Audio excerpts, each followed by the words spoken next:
1-2, 1-2. Τεστ. 1-2 τεστ. Ανακοίνωση. Έχουμε καινούριο μικρόφωνο που ελπίζουμε να λειτουργεί αυτή τη στιγμή. Ελπίζω να ακούγεται όντως. Πήραμε αυτό το μικρόφωνο για να μπορούμε να μιλάμε πλέον δείχνοντας τα μέρη, όπως κάνω αυτή τη στιγμή. Γιατί τελευταία είχαμε ένα πρόβλημα με το iPhone 15 Pro Max. Τι γινότανε? Κάθε φορά που με τραβούσες βίντεο εμένα, ουσιαστικά τι γινόταν? Δεν ακουγόταν αυτός που ήταν πίσω από την κάμερα. Ναι. Ακουγόταν αυτός που ήταν μπροστά από την κάμερα.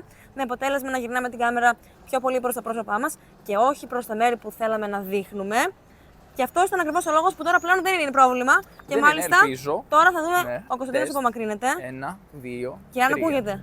Ελπίζω να ακούγουμε το ίδιο. Όχι, θα σε πατήσουν κιόλας. Και να μην με πατήσει αυτοκίνητο live.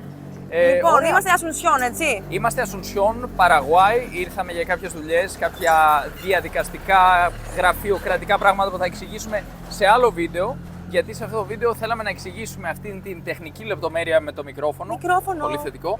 Αλλά επίσης και το γεγονός ότι πλέον θα τραβάμε όλα μας τα βίντεο οριζόντια. Όλα σίγουρα. Δεν ξέρουμε. Πάντως Σχεδόν κάποιοι όλα σίγουρα. τώρα. Σχεδόν όλα. Κοίταξε, όμως το TikTok δεν παίρνει οριζόντια. Ενδεχομένως κατά μία έννοια αυτή να είναι και μία ανακοίνωση σχετικά με το ότι θα σταματήσουμε να αναρτούμε βίντεο στο TikTok. Δεν είμαστε σίγουροι. Θα δούμε. Όχι, δεν θα σταματήσουμε. Θα δούμε τώρα πώς θα εξελιχθούν τα πράγματα. Ο λόγος γι' αυτό είναι κατά κύριο λόγο η Facebook, η οποία μας δημιούργησε ένα πρόβλημα. Παραλίγο να απαντήσω.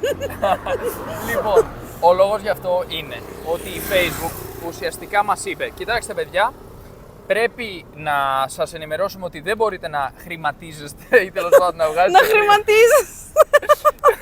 Χρηματιζόμαστε από τη Facebook. Λοιπόν, η Facebook μας είπε: δεν μπορείτε να βγάλετε χρήματα από την πλατφόρμα μας, να έχετε διαφημίσει τα βίντεο σας, όπως γίνεται ας πούμε στην YouTube, γιατί μιλάτε ελληνικά. Μπορείτε να βγάλετε χρήματα από διαφημίσεις όπως κάνουν οι άλλοι content creators στο εξωτερικό, αν μιλάτε αγγλικά, ισπανικά, πορτογαλικά κλπ. Μια από τις άλλες γλώσσες που μιλάμε, για Μυρίζει παράδειγμα. τέλεια.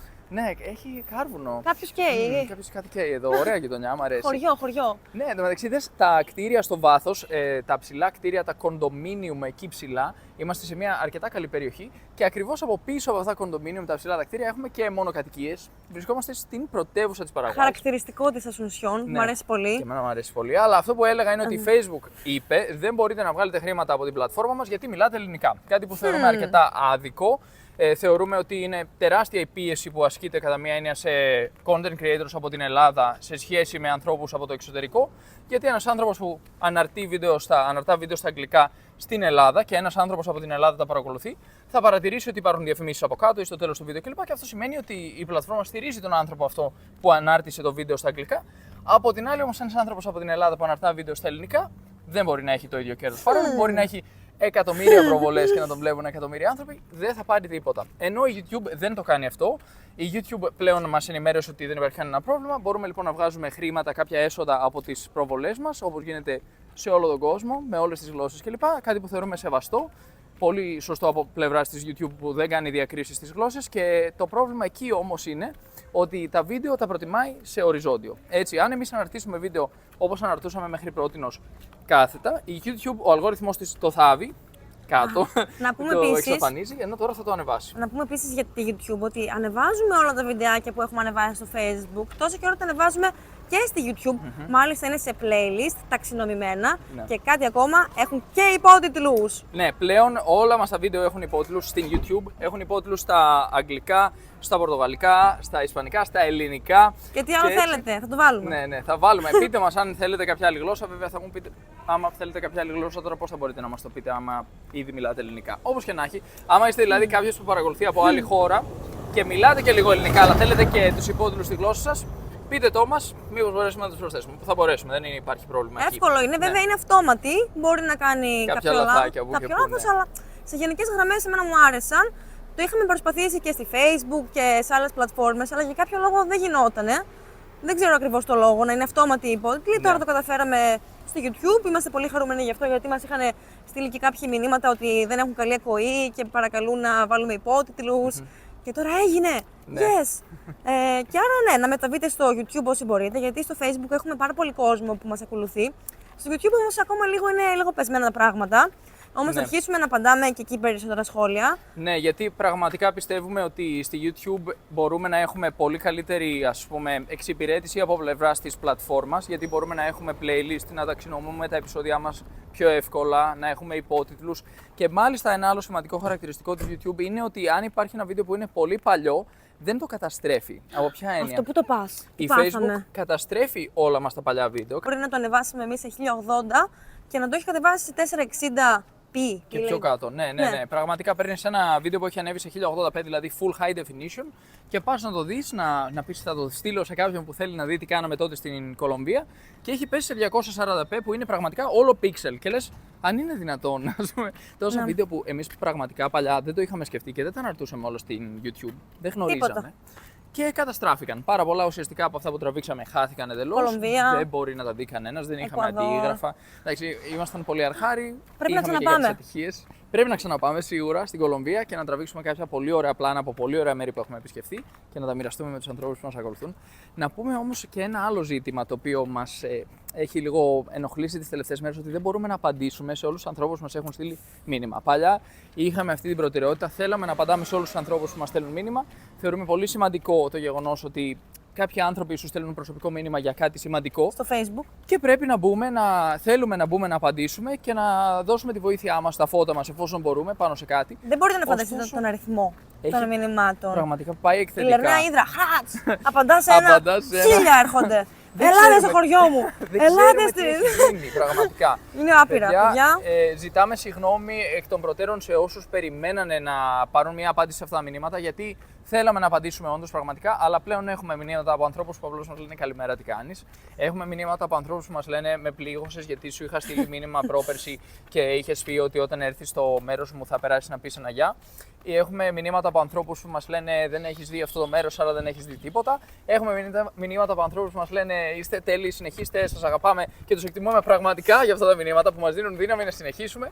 Έχουμε μηνύματα από ανθρώπους που μας προσκαλούν να εξερευνήσουμε διάφορα μέρη και πραγματικά είναι αδύνατο να απαντήσουμε σε όλα αυτά τα μηνύματα. Σας παρακαλούμε κιόλας, μια μικρή βοήθεια αν μπορείτε.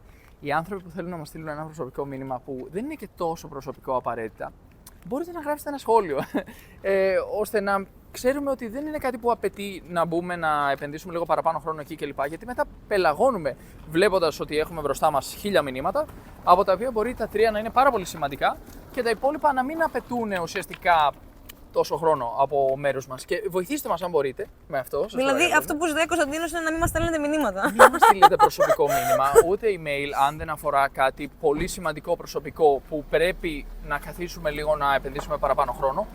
Γιατί θα μας σώσετε, παιδιά. Σας ευχαριστούμε πολύ εκ των προτέρων για αυτή τη βοήθεια. Το εκτιμούμε πραγματικά. Θέλαμε να αναφερθούμε και σε άλλο ένα πράγμα. Και κάτι ακόμα. Γνωρίζουμε ότι πολλοί άνθρωποι, επειδή επισκεφθήκαμε τα μέρη τους, είχαν την όρεξη, τη θέληση να μας ξαναγήσουν, να μας φιλοξενήσουν και το εκτιμούμε πάρα πολύ αυτό. Απλά κάποιοι απογοητεύτηκαν κιόλας λιγάκι και το είδαμε από τα σχόλια, γιατί υπήρχαν πάρα πολλά σχόλια που μας είπαν αχ, κρίμα, δεν ήρθατε σε αυτό το μέρος, δεν είδατε τίποτα. Από την Κρήτη, π.χ., ας πούμε, μας είπανε δεν είδατε αυτό το φαράγγι. Έλεος! Ναι. Αν δεν έχεις περάσει από τα ορεινά χωριά από όπου κατάγομαι, δεν έχεις δει τίποτα. Και άμα δεν περάσεις τουλάχιστον 3 μήνες στην Κρήτη, δεν την έχεις νιώσει, δεν την έχεις εξερευνήσει καθόλου, είναι σαν να μην είδες τίποτα. Τζάμπα έκανες τον κόπο και ήρθες. Τζάμπα σπατάλησες τα χρήματά σου να επισκεφθείς την Κρήτη, αφού δεν είχες 40 μέρες να αφιερώσεις. Και μάλιστα υπάρχουν και άνθρωποι που λένε φυσικά, άμα δεν καθίσεις ένα χρόνο, δεν έχεις δει τίποτα. Άμα δεν έχεις δει καθόλου ένα μέρος, να, ας πούμε, εγώ την Ιεράπετρα δεν τη φανταζόμουν καθόλου έτσι. Ούτε εγώ, ούτε τον Άγιο Νικόλαο. Πήγαμε σε κάποια μέρη έστω και για λίγες ώρες και πραγματικά εγώ τρελάθηκα. Και λέω, πρέπει να ξαναπάμε. Τουλάχιστον, άμα το δεις λίγο, θέλεις να ξαναπάς. Οπότε αυτό, για να το κλείσουμε κιόλας σιγά αυτό το ζήτημα. Θέλαμε να πούμε ότι, παιδιά, δεν χρειάζεται να έχουμε τόσο υψηλές προσδοκίες και απαιτήσεις από τους ανθρώπους. Αν υπάρχει κάτι που μας ικανοποιεί και μας αρέσει, πολύ ωραία, ας μείνουμε σε αυτό. Αν κάτι δεν ήταν και τόσο τέλειο, ή τουλάχιστον να βρούμε έναν τρόπο να το εκφράσουμε με λίγη ευγένεια, με έναν τρόπο που δεν κάνει έναν άνθρωπο ο οποίος προσπάθησε να αποδώσει ένα φόρο τιμής σε ένα μέρος, βρήκε χρόνο από εκεί που δεν υπήρχε χρόνος, να αφιερώσει λίγο χρόνο με μεράκι, να πάει να αναδείξει την ομορφιά ενός τόπου και να διαφημίσει αυτό το μέρος για να μπορέσουν και άλλοι άνθρωποι να γνωρίσουν αυτό το μέρος που ενδεχομένως να μην μπορούν καν να επισκεφθούν αυτόν τον τόπο. Δεν χρειάζεται να είμαστε κατευθείαν με το δάχτυλο να δείξουμε κάποιον και να τον κατηγορήσουμε λέγοντας ότι δεν είδε τίποτα. Γιατί στην πραγματικότητα αυτό μπορεί να πληγώσει έναν άνθρωπο ο οποίος έχει κοπιάσει για να κάνει κάτι το οποίο δεν του αποφέρει και κέρδος εδώ που τα λέμε. Δεν είναι η εργασία μας, αυτό είναι το χόμπι μας. Εγώ θα πω και κάτι ακόμα. Αυτός ο τρόπος σκέψης δεν είναι απαραίτητα ότι μπορεί να πληγώσει κάποιον, αλλά νομίζω ότι δεν ωφελεί και εμάς τους ίδιους να σκεφτόμαστε έτσι αρνητικά. Δηλαδή, και για τον εαυτό σου, ας πούμε. Δεν έκανα αυτό και αυτό και αυτό και αυτό. Μπορεί να έκανε ένα, αλλά να σκέφτεσαι τα 9 που δεν έκανε. Μα πάντα θα υπάρχουν πράγματα που δεν έχει κάνει. Εδώ περπάτα λίγο πιο γρήγορα, παραλίγο να με πατήσω. Αλήθεια. Α πούμε, αυτή τη στιγμή περπατάμε σε αυτόν τον δρόμο. Δεν ξέρω πώς τον λένε, ας πούμε. Ναι. Ας το πούμε δρόμο Παραγουάης. Σε πόσους δρόμους της Παραγουάης δεν περπατάμε αυτή τη στιγμή, επειδή περπατάμε σε αυτόν. Φαντάζεστε να σκέφτομαι, αχ, δεν περπατάω αυτή τη στιγμή στους χιλιάδες δρόμους της Παραγουάης. Αντί να σκέφτομαι ότι περπατάω σε αυτόν τον τόσο όμορφο δρόμο εδώ της Παραγουάης. Που μου αρέσει πάρα πολύ εντωμεταξύ, θα το ξαναπώ, η πρωτεύουσα, η Ασουνσιόν, έχει κάτι, με τραβάει πολύ και γι' αυτό ήθελα πολύ να γυρίσουμε στην Παραγουάη και να κάνουμε και μία σύνδεση με τους ανθρώπους αυτής της χώρας, που θεωρώ ότι είναι λίγο άγνωστη κάπως, λίγο άσημη χώρα, πώς να το πω, σαν να μην είναι γνωστή στον κόσμο διεθνώς αυτή τη στιγμή. Σχεδόν κανείς δεν γνωρίζει τίποτα για την Παραγουάη. Τίποτα για την Πριν Παραγουάη. έρθουμε δεν γνωρίσαμε τίποτα, αλλά ήρθαμε, τη γνωρίσαμε, την αγαπήσαμε πολύ σαν χώρα. Πολύ καλοί άνθρωποι. Πραγματικά θα θελήσουμε να την αναδείξουμε περισσότερο στο μέλλον και κάποια ωφέλη και προνόμια που μπορεί να έχει κάποιος που θα αναπτύξει μια σχέση με την Παραγουάη. Θα μιλήσουμε γι' αυτό σε άλλα βίντεο. Αλλά να το κλείσουμε σιγά σιγά. Πριν εδώ. το κλείσουμε, να πω και κάτι. Άντε, πες το. Όποιος δεν έχει δει τα βιντεάκια μας από Παραγουάη, Αργεντινή, Βραζιλία και άλλα μέρη που έχουμε επισκεφθεί, αυτά που έχουμε καταφέρει τουλάχιστον να ανεβάσουμε στο YouTube, είναι σε playlist. Μπορεί να πάει να τα δει τώρα, είναι ταξινομημένα, είναι με υπότιτλους. Και αυτό είναι και το σημαντικό που ήθελα να πω στο βίντεο. YouTube, εγγραφή. Ναι, παιδιά, αν μπορείτε και θέλετε να μας στηρίξετε, θα το εκτιμήσουμε πάρα πολύ να σας δούμε στο YouTube. Να μας κάνετε μια εγγραφή εκεί, να πατήσετε ένα subscribe, το οποίο θα μας βοηθήσει πάρα πολύ. Θα μπορέσουμε να συνεχίσουμε να κάνουμε ό,τι μπορούμε με αυτόν τον τρόπο, γιατί η YouTube τελικά είναι μια πλατφόρμα που από ό,τι φαίνεται εκτιμάει περισσότερο την ελληνική γλώσσα από ότι η Facebook και η Instagram, το Instagram. Το TikTok είναι μια άλλη ιστορία που θα το συζητήσουμε σε ένα άλλο βίντεο μάλλον. Εκεί έχουμε άλλα τεχνικά προβλήματα, πολύ σοβαρά με την TikTok. Είμαστε κολλημένοι ακόμη σε χώρα Κολομβία για κάποιο λόγο, γιατί το ανοίξαμε όταν ήμασταν στην Κολομβία και θεωρούμαστε Κολομβιανοί. Όπως και να έχει, το αφήνουμε αυτό για μια άλλη μέρα. Σας ευχαριστούμε πολύ εκ των προτέρων για τη στήριξή σας που θα μας δείξετε στην YouTube και σας στέλνουμε πολλά χαιρετίσματα από την Ασουνσιόν. Γεια! Γεια σας!